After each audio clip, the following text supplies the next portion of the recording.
Lectura del Santo Evangelio según San Marcos, capítulo 10, versículo del 2 al 16. En aquel tiempo se acercaron unos fariseos y le preguntaron a Jesús para ponerlo a prueba: ¿es lícito a un hombre divorciarse de su mujer? Él les replicó: ¿qué os ha mandado Moisés? Contestaron: Moisés permitió divorciarse, dándole a la mujer un acta de repudio. Jesús les dijo: por vuestra terquedad dejó escrito Moisés este precepto. Al principio de la creación, Dios lo creó hombre y mujer, y por eso abandonará el hombre a su padre y a su madre, y se unirá a su mujer, y serán los dos una sola carne. De modo que ya no son dos, sino una sola carne. Lo que Dios ha unido, que no lo separe el hombre. En casa, los discípulos volvieron a preguntarle sobre lo mismo. Él les dijo: si uno se divorcia de su mujer y se casa con otra, comete adulterio contra la primera. Y si ella se divorcia de su marido y se casa con otro, comete adulterio. Le acercaban niños para que los tocara, pero los discípulos les regañaban.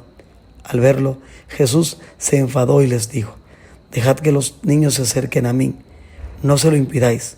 De los que son como ellos es el reino de Dios. Os aseguro que el que no acepta el reino de Dios como un niño, no entrará en él. Los abrazaba y los bendecía, imponiéndole las manos. Palabra del Señor. Gloria a ti, Señor Jesús. Que por las palabras del Santo Evangelio sean perdonados nuestros pecados. Amén.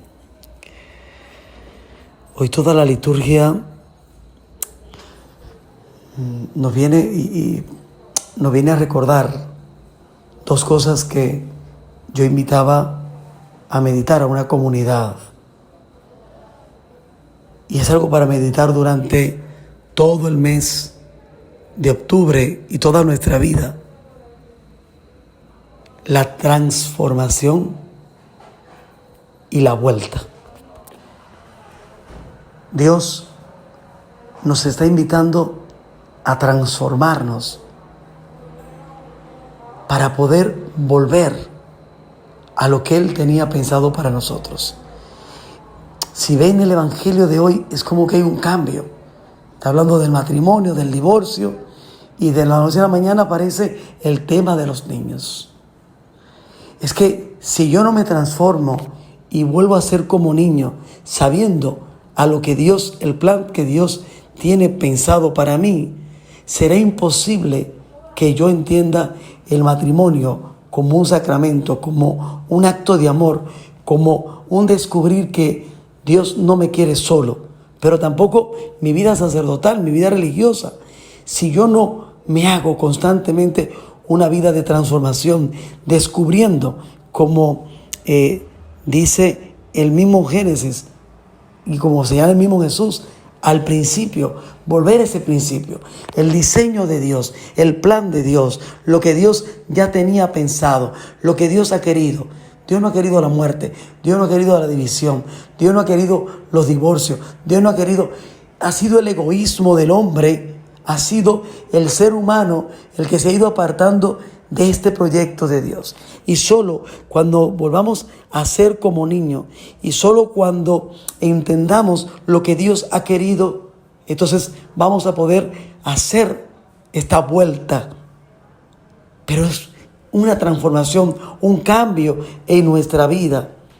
Por eso la segunda lectura de San Pablo, de la carta a los Hebreos, sabemos que no es de Pablo, es decir, los santificados y el santificador proceden todo del mismo. Es el proyecto del Padre el que importa, es lo que el Padre ha querido. Y ha sido la terquedad, ha sido el egoísmo del ser humano el que ha querido cambiar el proyecto de Dios. Dense en cuenta, es un salto difícil de entender, cómo hablando del matrimonio, del divorcio y de todo esto, se salta a hablar de los niños. Dejen que los niños vengan a mí. Y Jesús se enfada porque sabe que quieren dañar el proyecto de Dios. Y si los suyos, los que están con Él, no entienden que tienen que volver a ser como niños, depender de Dios, dejar a Dios ser el centro, va a ser imposible. Por esto De verdad les invito todo el tiempo, pero de manera especial este mes, en mes de Rosario, en vez de la Virgen, en vez de los santos que fueron transformados, como Francisco de Asís, como Francisco de Borja, como otros tantos, a descubrir que solo transformándonos podemos hacer la vuelta al principio, al lugar que Dios tenía diseñado. Les bendigo en el nombre del Padre, del Hijo y del Espíritu Santo. Amén.